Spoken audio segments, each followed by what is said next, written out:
So লকডাউনৰ আগলৈকে চাগে আভ্যন্তৰীণ পূৰ্ণ প্ৰতিফলনলৈকে হৈছিল ন তোমালোকৰ?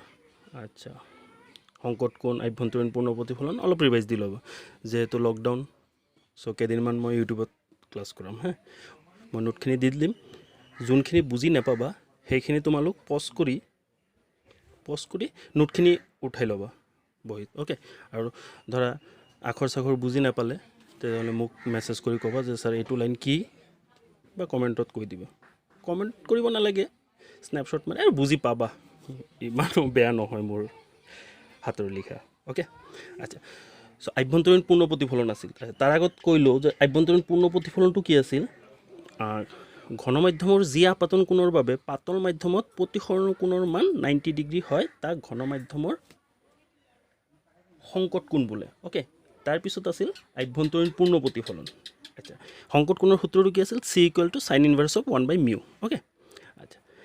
আভ্যন্তৰীণ পূৰ্ণ প্ৰতিফলনটো আছিল ঘন মাধ্যমত আপাতন কোণৰ মান সংকট কোণতকৈ ডাঙৰ হ'লে পুনৰ পোহৰ ঘন মাধ্যমলৈ ঘূৰি অহা পৰিঘটনাটোক আভ্যন্তৰীণ পূৰ্ণ প্ৰতিফলন হয়। আভ্যন্তৰীণ পূৰ্ণ প্ৰতিফলনৰ দুটা চৰ্ত আছিল। এটা কি হ'ব লাগিব যে আপতিত ৰশ্মি ঘন মাধ্যমৰ পৰা লঘুতৰ মাধ্যমত যাব লাগিব, আৰু 2 নম্বৰ এইটো কি আছিল? সংকট কোণতকৈ কি হ'ব লাগিব? ডাঙৰ হ'ব লাগিব। অ'কে, আচ্ছা। আভ্যন্তৰীণ পূৰ্ণ প্ৰতিফলনৰ ঘন মাধ্যমৰ আপাতন কোণটো সংকট কোণতকৈ ডাঙৰ হ'ব লাগিব। অ'কে, আচ্ছা। আজি আমি পঢ়িম আভ্যন্তৰীণ পূৰ্ণ প্ৰতিফলনৰ প্ৰয়োগ। আভ্যন্তৰীণ পূৰ্ণ প্ৰতিফলন ক'ত প্ৰয়োগ কৰা হয়? অ'কে, আচ্ছা। সেইটো হ'ল অপটিকেল ফাইবাৰ, আলোকীয় আহ, যোনটোক আমি আলোকতন্ত্ৰ বুলিও কওঁ। অপটিকেল ফাইবাৰ, আচ্ছা, অপটিকেল ফাইবাৰ ক'ত ক'ত ইউজ কৰা হয়, ব্যৱহাৰ ক'ত ক'ত কৰা হয়? চোৱা, টেলিফোন সংযোগৰ বাবেই ইয়াক ব্যৱহাৰ কৰা হয়। আমি আগত লেণ্ডলাইনক যেতিয়া ৱায়াৰবিলাক ইউজ কৰোঁ, সেই ৱায়াৰবিলাক হ'ল অপটিকেল ফাইবাৰ। ছেকেণ্ড হ'ল কম্পিউটাৰ আৰু অন্যান্য সংযোগী ব্যৱস্থাত। কম্পিউটাৰ, তাৰপিছত আমি ডক্টৰ ইউজ কৰে বহুলভাৱে। আচ্ছা, আলোকতন্ত্ৰটো কি? অপটিকেল ফাইবাৰটো কি? আচ্ছা, অপটিকেল ফাইবাৰটো হ'ল ৱায়াৰৰ ভিতৰত যোনটো কাচৰ এটা প্ৰলেপ থাকে, প্ৰলেপ। অ'কে, এই প্ৰলেপটো হ'ল কাচৰ আহ। চোৱা, তুমি যদি ছিগনেল এটা পঠোৱা ইনপুটত, ছাপ'জ এই পিনেদি ছিগনেল এটা পঠাই আছে, চ' ভিতৰত কি আছে? কাচৰ প্ৰলেপ আছে। চ' কাচৰ প্ৰলেপত ৰিফ্লেক্ট হৈ আভ্যন্তৰীণ পূৰ্ণ প্ৰতিফলন ঘটি কি এইটো ছাইড আউটছাইডত পাৰ হৈ যায়। এইটো প্ৰচেছত কৰিলে, এইটো প্ৰচেছত যদি তুমি ছিগনেল পঠিওৱা তেতিয়াহ'লে সুবিধা কি? সুবিধা হ'ল এইটোৱেই, ভিতৰত কি আছে? কাচৰ প্ৰলেপ আছে। কাচৰ প্ৰলেপ থকা সত্ত্বে এইটো অকাই পকাই বেকা বোকা কৰিলেও এইটোৰ কি হয়? প্ৰাবল্য হ্ৰাস নহয়। প্ৰাবল্য বুজি পাইছে? তো ইণ্টেনচিটিটো হ্ৰাস নহয়। ছিগনেল বেছি পঠাইছে, কম পাই আছে, এনেকুৱা নহয়। সেইটোৰ কাৰণে আজিকালি আমি কি ইউজ কৰোঁ? Optical fibre. চ' অপটিকেল ফাইবাৰৰ নোট দিয়া আছে। আচ্ছা, তাৰ ভিতৰত সেই যোনটো উত্তম কাচৰ আহেৰে তৈয়াৰী কৰা হয়, সেই কাচৰ ব্যাসটো কিমান? 10⁻⁻6 চেণ্টিমিটাৰ। তাৰ ভিতৰত এই নোটৰ ভিতৰত কেইটামান পইণ্ট আছে, এই পইণ্টবিলাক তোমালোক অলপ ভালদৰে চাই লওক, আৰু আদাৰৱাইজ যেনেকুৱা দিয়া আছে এনেকুৱা পঢ়িবা। বুজি নাপালে মই বাৰু বুজাই দিম। অ'কে, লকডাউনৰ পিছত কিন্তু বুজি পাব লাগে। অ'কে, চ' আভ্যন্তৰীণ পূৰ্ণ প্ৰতিফলনৰ এক উল্লেখনীয় ব্যৱহাৰ হ'ল অপটিকেল ফাইবাৰ বা আলোকীয় আহ। ইংলিছত অপটিকেল ফাইবাৰ বুলি কয়, এছামিছত আলোকীয় আহ বুলি কয়। আচ্ছা, আলোকীয় আহ নহয়, বেছিভাগ তোমালোক ইংলিছটো শিকিবা, কাৰণ অপটিকেল ফাইবাৰ বুলি ক'লে তুমি আপাৰ ষ্টাডি যেতিয়া কৰিবা তোমালোক, তেতিয়া অপটিকেল ফাইবাৰটো ভালদৰে বুজি পাবা। আলোকীয় আহটো ধৰা আলোকতন্ত্ৰ বুলিও কোৱা হয়তো, সেইটো কাৰণে অপটিকেল ফাইবাৰটো ভালদৰে কৰিবা। আৰু ইয়াৰ প্ৰতিসৰণাংকটো কৰি ৰাখিবা 1.7। অ'কে, আচ্ছা, এইটো হ'ল নোটটো তোমালোক কি কৰিবা? পজ মাৰি লিখি ল'বা। Okay, notebook. আচ্ছা, তাৰপিছত এটা কুৱেশ্যন। এই কুৱেশ্যনটো হ'ল ছেকেণ্ড ইয়াৰৰ মষ্ট ইম্পৰ্টেণ্ট কুৱেশ্যন অপটিক্সৰ। অ'কে, কুৱেশ্যনটো হ'ল গোলাকাৰ পৃষ্ঠত প্ৰতিসৰণৰ বাবে μ2/v - μ1/u = μ2 - μ1/r এই সমীকৰণটো স্থাপন কৰিব গৈছে। অ'কে, চ' গোলাকাৰ পৃষ্ঠৰ কাৰণে কৈছে। চোৱা, গোলাকাৰ পৃষ্ঠ দাপোন নহয় কিন্তু। সো উত্তল দাপনো কোৱা নহয়, অৱতল দাপনো কোৱা, গোলাকাৰ পৃষ্ঠ, বোথ সাইড প্ৰতিফলক পৃষ্ঠ, বোথ সাইড, কাঁচৰ টুকুৰা এটা, ইমাজিন হৈছে। আচ্ছা, চ' এইটোৰ কাৰণে আমি কি কৰিম, আচ্ছা ডায়েগ্ৰামটো আঁকিলোঁ, ড্ৰ কৰিলোঁ। মোৰ ইয়াত ডায়েগ্ৰাম ড্ৰ কৰা আছে, তোমালোক বুজি লোৱা ডায়েগ্ৰামৰ। আচ্ছা, এ বি হ'ল এটা পৃষ্ঠ, অ'কে, এ বি এখন গোলাকাৰ পৃষ্ঠ, এ বি এখন গোলাকাৰ পৃষ্ঠ। চোৱা, অপ্ৰতিফলক পৃষ্ঠ কিন্তু নাই, অ'কে, দুয়ো চাইডেই প্ৰতিফলক। আচ্ছা, অপ্ৰতিফলক পৃষ্ঠ নাথাকিলে ৰশ্মি কি হয়, প্ৰতিসৰিত হয়, প্ৰতিফলনটো হ'ব নোৱাৰে। প্ৰতিফলক পৃষ্ঠ মানে পিছপিনে দাগ দাগ দিয়া থাকিলে কি হয়, প্ৰতিফলিত হয়। কিন্তু যদি দাগ দিয়া নাথাকে, এনে জেনেৰেল কাছত টচ মাৰিলে কি হয়, সেইটো চাইড পাৰ হৈ যায় ন, চ' প্ৰতিসৰিত হৈছে। অ'কে, সেইটোৰ কাৰণে কুৱেশ্যনটো আছে গোলাকাৰ পৃষ্ঠত প্ৰতিসৰণৰ বাবে। অ'কে, আচ্ছা, চ' এ বি পৃষ্ঠৰ এইটো মুখ্য অক্ষ, অ'কে, অ' আই মুখ্য অক্ষ। আচ্ছা, মুখ্য অক্ষৰ ওপৰত অ' এটা লক্ষ্যবস্তু, ইয়াত লক্ষ্যবস্তু এটা ৰাখিছোঁ। অ'কে, আচ্ছা, অ'ৰ পৰা যেতিয়া চিধা, আচ্ছা তাৰ আগত কৈ লওঁ, এইটো হ'ল কাঁচৰ টুকুৰা, গোলাকাৰ পৃষ্ঠ এইটো। অ'কে, এইটো হ'ল গোলাকাৰ পৃষ্ঠ। গোলাকাৰ পৃষ্ঠৰ বাহিৰৰ ছাইডটো হ'ল লঘুতৰ মাধ্যম। অ'কে, আৰু ভিতৰৰ ছাইডটো হ'ল ঘনতৰ মাধ্যম। চ' আমি লঘুতৰ মাধ্যমৰ কাৰণে আমি প্ৰতিসৰণাংকটো কিমান ধৰিলোঁ, μ1। অ'কে, আৰু ঘনতৰ মাধ্যমৰ কাৰণে আমি প্ৰতিসৰণাংকটো কিমান ধৰিলোঁ, μ2। অ'কে, আচ্ছা, অ' এটা লক্ষ্যবস্তু। আচ্ছা, লঘুতৰ মাধ্যমৰ পৰা যেতিয়া ঘনতৰ মাধ্যমত কোনো ৰশ্মি যায়, যদি চিধা পথেৰে যায়, ই দিশ পৰিৱৰ্তন নকৰে। ডেটছ ৱাই অ' এম, এই ৰশ্মিটো এইটো চিধা পথেৰেই পাৰ হৈ গ'ল। অ'কে, এতিয়া অ'ৰ পৰা আৰু এটা ৰশ্মি মই কি পঠালোঁ, অ' এন, ঠিক আছে, অ' এন। অ'কে, আচ্ছা, অ' এন ৰশ্মি। আচ্ছা, চ' গোলাকাৰ পৃষ্ঠ, এইটো কি গোলাকাৰ পৃষ্ঠ, উত্তল নে অৱতল, অবভিয়াছলি উত্তল পৃষ্ঠ। উত্তল পৃষ্ঠত যেতিয়া পৰে তেতিয়া কি হয়, অভিসাৰী হয়। অ'কে, ডেট মিনছ ই অক্ষৰ পিনে গুচি যাব। আৰু আমি জানো দুটা ৰশ্মি যেতিয়া মিল হয় তেতিয়া ইমেজৰ প্ৰতিবিম্ব সৃষ্টি কৰে। যদি এই ৰশ্মিটো যদি এনেকৈ পাৰ হয় তেতিয়াহ'লেতো প্ৰতিবিম্ব সৃষ্টি কৰিব নোৱাৰিব, এইটো ৰাস্তা দি গুচি যাব, এইটো ৰাস্তা দি গুচি যাব। চ' এই ৰশ্মিটো কি হয়, এই ৰেখাৰ আই বিন্দুত কি কৰে, কটাকটি কৰে। আৰু য'ত কটাকটি কৰে তাতে কি হয়, প্ৰতিবিম্ব সৃষ্টি হয়। ডেট মিনছ সৎ প্ৰতিবিম্বৰ সৃষ্টি হয় ক'ত, আয়ত। অ'কে, আচ্ছা, বুজি পালা। চ' অ' এন ৰশ্মি এন আই পথেৰে গৈ আই বিন্দুত কি কৰে, সৎ প্ৰতিবিম্বৰ সৃষ্টি কৰে। অ'কে,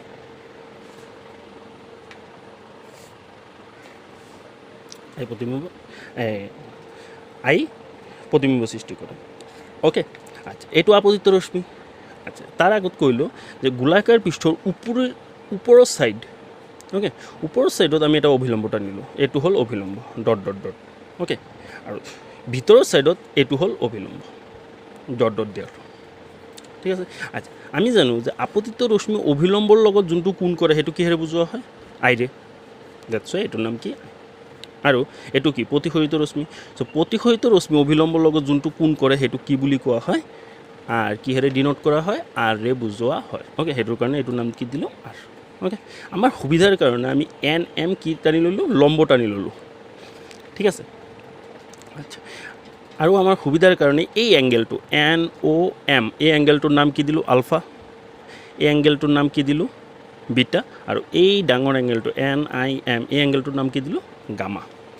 অ'কে, নিজৰ সুবিধাৰ কাৰণে।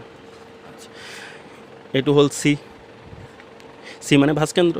তো মেৰুৰ পৰা ভাঁজকেন্দ্ৰৰ দূৰত্ব কিহেৰে বুজোৱা হয়, ভাঁজ ব্যাসাৰ্ধ কোৱা হয়, আৰু এইটো কিহেৰে বুজোৱা হয়, আৰে বুজোৱা হয়। অ'কে, আচ্ছা, মেৰুৰ পৰা, এইটো হ'ল মেৰু, এই পইণ্টটো হ'ল মেৰু।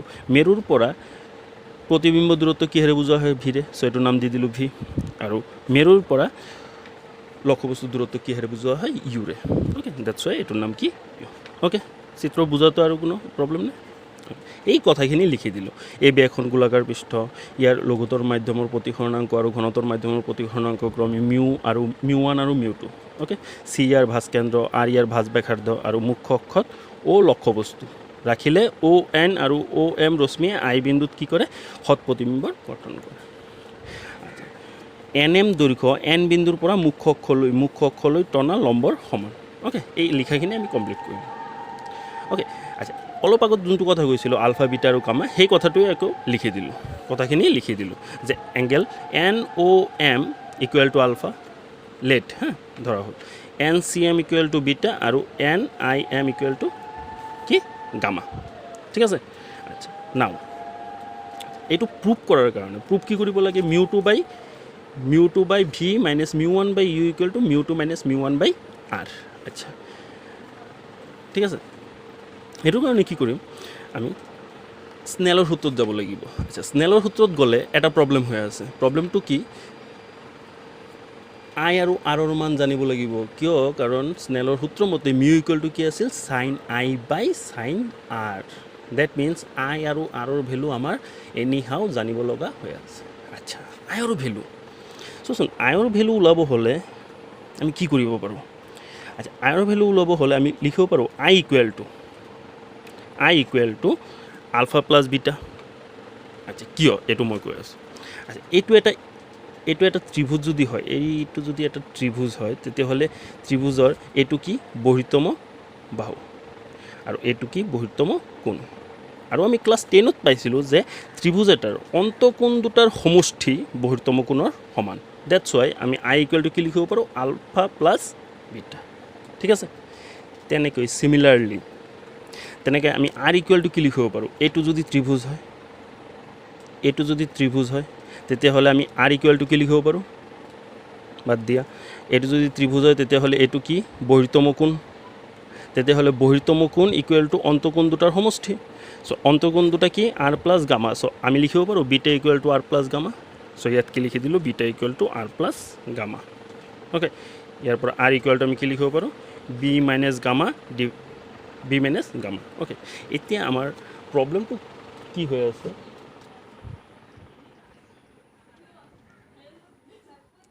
প্ৰব্লেমটো আমাৰ হৈ আছে যে আমি আলফা আৰু বিটাৰ মান নাজানো আলফা বিটা গামাৰ ভেলু নাজানো নো প্ৰব্লেম পাইথাগোৰাছে আমাক কৈ দিছিল বাহুৰ মান কেনেকৈ ওলাব লাগে অ'কে আচ্ছা এতিয়া আমি আহোঁ আলফা বিটা আৰু গামা কেনেকৈ ওলাম চ' আলফাৰ মান ওলাব ট্ৰাই কৰোঁ চ' আলফা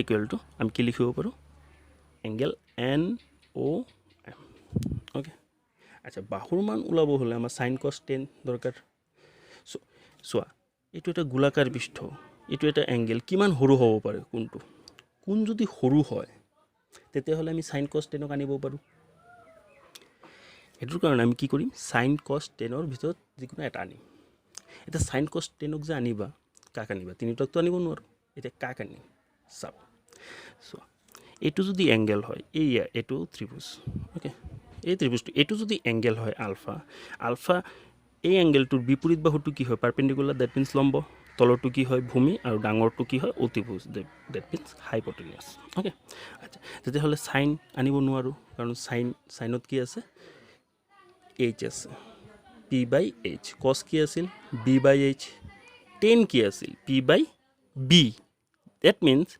আমাৰ অপটিক্সৰ এই বাহুটোৰ কোনো কাম নাই হাইপটেনিয়াছৰ কোনো কাম নাই কিয় কাৰণ আমি হয় উচ্চতা জোখোঁ নহ'লে আমি এইখিনি মানে দূৰত্বটো আমাৰ সদায় কৈছে ইয়াৰ পৰা জুখিব according to new Cartesian convention নতুন কাৰ্টেছিয়ান নিয়মত আমাৰ কি কৈছে এইখিনিৰ পৰা জুখিব কৈছে চ' ইয়াৰ পৰাতো জুখিব পৰা নাই সেইটো কাৰণে আমাৰ এইচৰ দৰকাৰ নাই এইচ দৰকাৰ নাই কাৰণে আমি কাক আনিম টেনক আনিম চ' টেনক আনিলোঁ অ'কে 10 এই এংগেলটো মানে কি আলফা চ' 10 আলফা ইকুৱেল টু কি লিখিব পাৰোঁ পি বাই বি তো অলপ আগতে কৈ ৰাখিছোঁ এইটো কি পি এইটো কি বি এইটো কি H so' P by B মানে কি এন এম বাই অ' এম চ' আমি আলফা ইকুৱেল টু কি লিখিব পাৰোঁ 10 এন অ' এম আৰু আলফাটো একেই চ' আলফাৰ সলনি আমি কি লিখিব পাৰোঁ এংগেল এন অ' এম মানে কি এইটো এন এম বাই অ' এম ছাইডত তোমালোক নোট হিচাপে এইটো ৰাফ হিচাপে উঠাই ল'ব তেনেকৈ বিটাৰ মানটো ওলাওঁ বিটাৰ মানটো কেনেকৈ ওলাম আমি চ' বিটাৰ মান উলিয়াবৰ কাৰণে কি কৰিব লাগিব আমাৰ এই এংগেলটোত যাব লাগিব এই ত্ৰিভুজটোত যাব লাগিব অ'কে এই ত্ৰিভুজটোত গ'লে এই এংগেলটোত যাব লাগিব এই এংগেলটোত গ'লে এই ত্ৰিভুজটো ল'ব পাৰোঁ আমি এই ত্ৰিভুজটো যদি লওঁ এই ত্ৰিভুজটো কি আছিল এন চি এম অ'কে আচ্ছা এইটো কি এংগেলৰ বিপৰীত বাহুটো কি হয় পাৰপেণ্ডিকুলাৰ অ'কে মানে লম্ব তলৰটো কি হয় ভূমি আৰু এইটো কি হয় হাইপটেনিউজ দ্যাট মিনছ অতিভুজ মানে এইচ কৰ্ণ অ'কে আচ্ছা সেম 10 আছিল বিটা ইকুৱেল টু কি আমিতো হাইপটেনিউজ ল'ব নোৱাৰোঁ 10 ল'ব লাগিব চ' 10 NCM ইকুৱেল টু আমি কি লিখিব পাৰোঁ NM/MC কাৰণ P মানে কি NM MC মানে কি B চ' বিৰ সলনি আমি কি বহাই দিলোঁ বিৰ সলনি কি বহাই দিলোঁ MC চ' NM/MC চ' বিটা মানে কি NM/MC অ'কে তেনেকৈ গামা তো গামা মানে কি গামা মানে কি হ'ব গামা মানে কি তো গামা হ'ল গামাৰ কাৰণে আমি কোনটো এংগেল ল'ম এই ডাঙৰ ত্ৰিভুজটো ল'ম এইটো হ'ল এংগেল এইটো হ'ল ত্ৰিভুজ NIM চ' NIM এই ত্ৰিভুজটো লৈ ল'লোঁ আচ্ছা এইটো হ'ল গামা চ' কোণৰ বিপৰীত বাহুটো কি হয় পাৰপেণ্ডিকুলাৰ তলৰটো কি হয় বেছ এইটো কি হয় হাইপটেনিয়াছ চ' আমাৰ কি আকৌ গামাৰ ক্ষেত্ৰত কি লাগে 10 লাগে 10 মানে কি P/B P মানে কি NM B মানে কি MI অ'কে চ' NM/MI চ' অলপ আগত ক'লোঁ I ইকুৱেল টু কি আলফা প্লাছ বিটা চ' আলফাৰ ভেলু বহাই দিলোঁ NM/OM বিটা মানে কি NM/MC চ' আমি কি পালোঁ 1 নম্বৰ ইকুৱেশ্যন পালোঁ চ' আইৰ ভেলু কি পালোঁ NM/OM plus NM/MC okay number 1 again beta equal two আমি কি লিখিব পাৰোঁ R প্লাছ গামা চ' R মানে কি বিটা মাইনাছ গামা চ' বিটাৰ ভেলু জানো বিটাৰ ভেলু কি আছিল NM/MC মাইনাছ গামাৰ ভেলু কি আছিল NM/MI অ'কে আকৌ কৈ আছোঁ আই আৰু আৰৰ মান কেনেকৈ পালোঁ আমি জানো কি অন্তকোণ দুটাৰ সমষ্টি বহিতম কোণৰ সমান অন্তকোণ দুটাৰ সমষ্টি কি বহিতম কোণৰ সমান অ'কে চ' সেইটো কাৰণে কি লিখিলোঁ বি ইকুৱেল টু বি হ'ল বহিতম কোণ কি অন্তস্থ কোণ দুটাৰ সমান চ' R প্লাছ গামা চ' ইয়াতে বি প্লাছ অ'কে চ' এইটো 1 নম্বৰ এইটো 2 নম্বৰ